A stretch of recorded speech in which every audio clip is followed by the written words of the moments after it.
everyone. This is Jason Biermann, the Emergency Management Director for Snohomish County. Thanks for joining us. I just want to use my remarks to give a little bit of the background and how we got to the point where we implemented Nourishing Neighborhoods, and then I'll turn it over to Linda and Vince, and they'll fill in a lot of the details. Excuse me. So just, in terms of an overview, we're working here at the Emergency Coordination Center in Snohomish County, and this is the place where we coordinate the county's response, not just to COVID-19, but to any large disaster that strikes the county. And I think that's some important context, because while this program has been put in place for COVID-19, certainly food security and access to food will be an issue, obviously for COVID, but also for other incidents like an earthquake, but even snowstorms and some of the other things we've seen.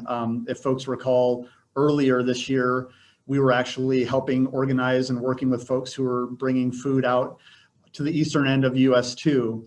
So the idea of food security and being able to provide food to our residents in the county, while it's really important right now because of what's happening with COVID-19, it's also something that's applicable to really a large number of the disasters and the hazards that we face here in the county. One of the things that I think, makes this county unique among the many great things, we do have a large earthquake risk, and we have a lot of hazards that we face. And one of the things that leads us, sort of further down the path towards where we get to Nourishing Neighborhoods is one of the things we started working on a number of years ago after an earthquake exercise was identifying that our county is really made up of population islands. And those population islands, at least when we started talking about this, were created by earthquake damage. So we've done a lot of modeling using some tools that are available from FEMA, some that we've developed ourselves. And we looked at how damage might affect our county and how these population islands would start to come to be after a large disaster.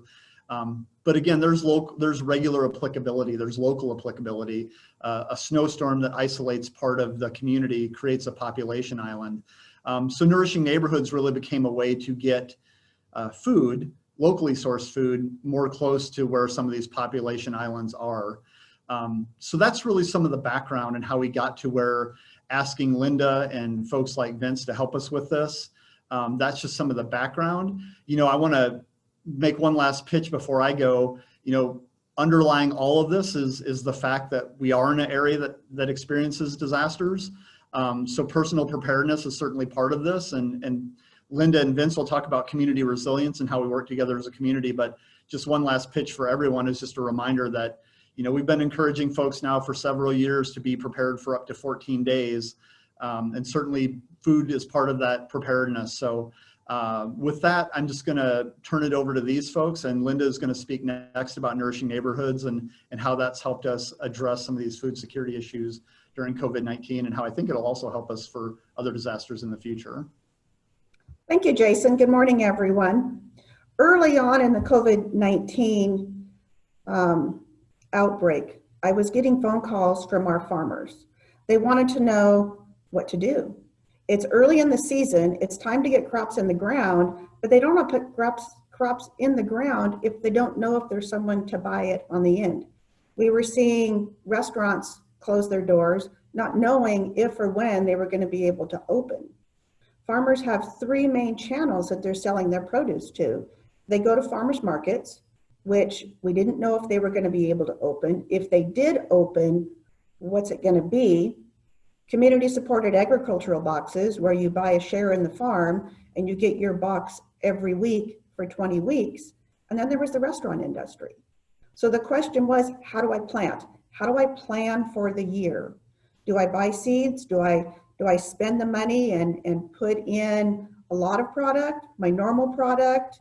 They're putting out a lot of money because they're putting in drip irrigation systems. They're putting down weed control fabric. They're hiring employees to do the weeding and do a lot of the work. So it's not just put it in the ground and maybe it'll work, maybe it won't. There's a lot that goes behind it. So we also know there's vulnerable communities that are identified through the Social Vulnerability Index, along with through HUD and some other indices that go into identifying that emergency management does. So how do we connect these two? because really our food security is right here in the valley. It's right here in Snohomish County. When the distribution channels slow down or cease to exist for a short period of time, when we go to the grocery store and there's no food or limited amounts of food on the grocery store aisles, we know that our agricultural community is our food security. So how do we match these things up? And that's where Nourishing Neighborhoods came into play. If we can take the amazing produce, the fruits and vegetables that our farmers are growing right here in our backyard, and get that directly to the people most in need. That was really important. It's important to this day. These folks don't have easy access to a grocery store. It's at least within a half-mile walking distance for them. They don't necessarily have easy access to a food bank. And also, can we augment what they're getting from a food bank? If they're getting wonderful shelf-stable items, but maybe not access to fresh fruits and vegetables, can we help augment what they're already getting to help balance that meal out? The impact that it's having all the way around, even in its early stages, has been incredible. Vince, you can talk about how you bring all the farmers together to put this together, to be able to get the product out there. But then on the receiving side, it's just been incredible. The gratefulness that people have for getting the product. There's just the other day I had a woman say to me, she said, "Thank you so much for bringing this. I have health issues. I can't get fresh local stuff like this. And I need this product, but I can't get it." And she was so incredibly grateful to have fresh fruits and vegetables just for her health alone. But that's just one of the impacts that we're making. And we hear these stories everywhere we go. The people that are saying, "Thank you, we appreciate this. God bless you for doing this." It's wonderful. And then to see the impact that it's having on our agricultural community. And then it goes even further with the company that we're using to do some of our distribution. They were immediately able to bring back a driver to do distribution that had been laid off. They brought back a warehouse person that had been laid off. And then the company that we use to help put the boxes together, they brought back an employee that had been laid off out of their warehouse. So when we look at how the impact just keeps growing and growing and growing, we're still in our infancy, and there's so many opportunities out there yet to go.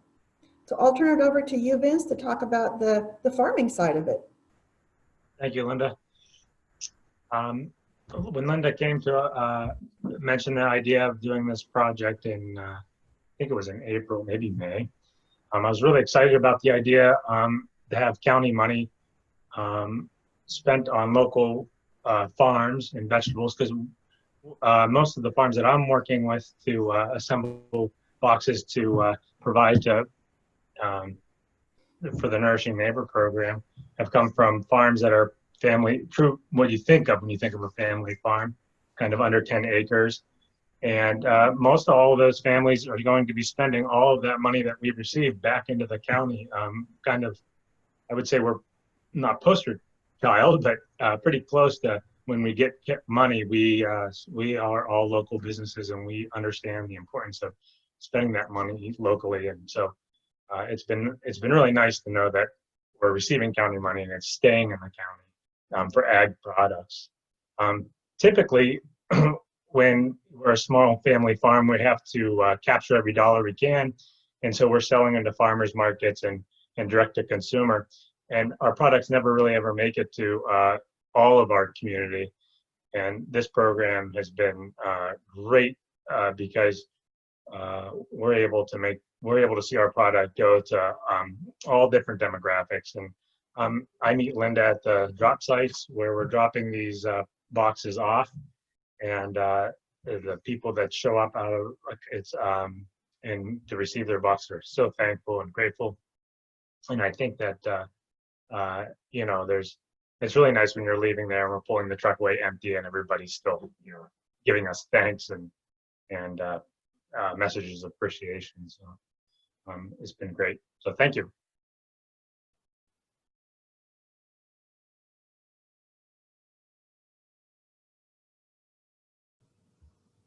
Thanks, Vince. And I think just as a reminder, if there were any questions, yes, please put them in the chat.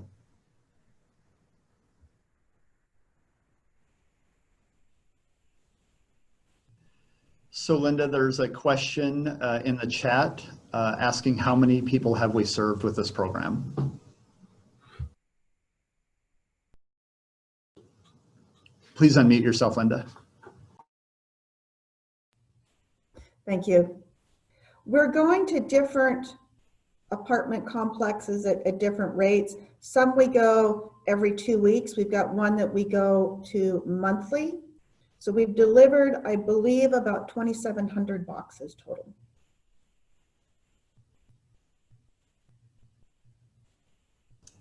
And Linda, I think this question is also for you. How many farms do we have taking part in this program? I believe we have Vince and then 4 other farms that he's getting product from to make the boxes whole. Is that correct, Vince? Oh, we're up to 6 now. Awesome. And there's one more question that I think I can handle, asking about if any of this food goes to the food banks. And I believe right now the Nourishing Neighborhoods program utilizes the food directly from the farmers. I don't believe any of it's going to the food banks. Is that correct, Linda? When we have extra boxes that are not utilized, which we don't have very many, those boxes have in the past gone to the food bank. We try to really drill it down to where we're getting the right number of boxes for each complex. Some of them even have sign-up sheets where the residents sign up that particular week for a box so that we can bring the exact number of boxes that we need.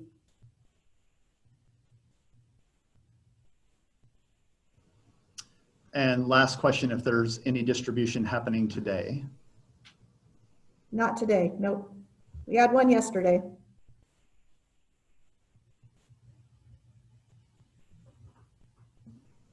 Yeah, and I think we're mainly working on distribution on Tuesday, Wednesday, and Thursday. Correct.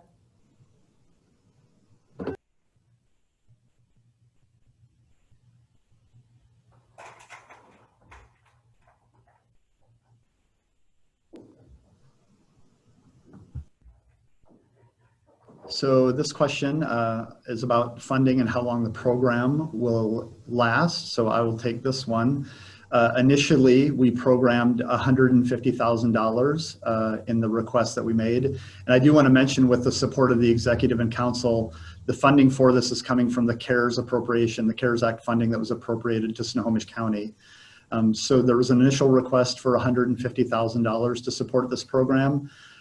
We have been talking about with council and with the folks like Linda who are actually putting this program, implementing it on the ground, what it would take to expand and sustain this. Right now, the funding we have as part of the CARES Act appropriation has to be expended by the end of this calendar year. So looking at what the need is ongoing beyond that is still something we're discussing. And of course, there are other implications, such as if there is going to be another CARES package approved by Congress and what that's going to look like. But right now, that's what the funding looks like locally, and that's how long we project the program to last.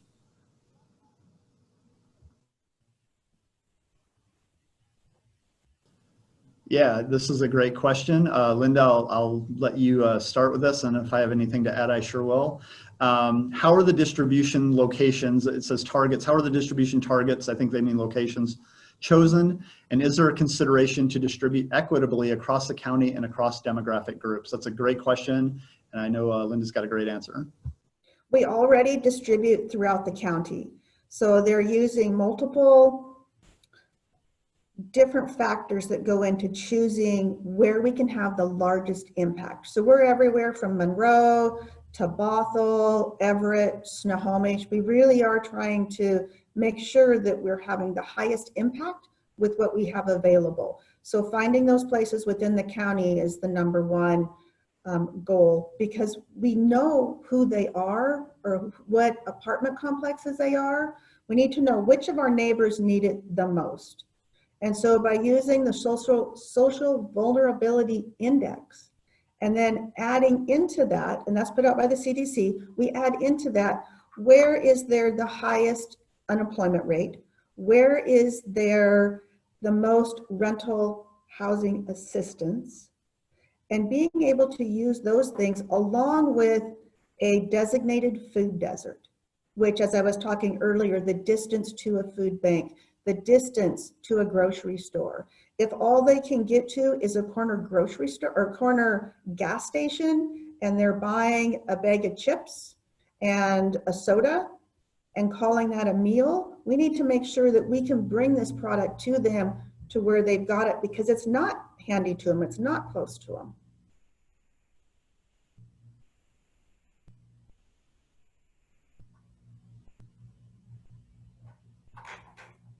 Okay, everyone, this is Carrie Bray speaking from the Joint Information Center. I am not seeing any more questions at this time, so we will go ahead and wrap up. Thank you all again for joining us today, and please do stay tuned for future media availabilities.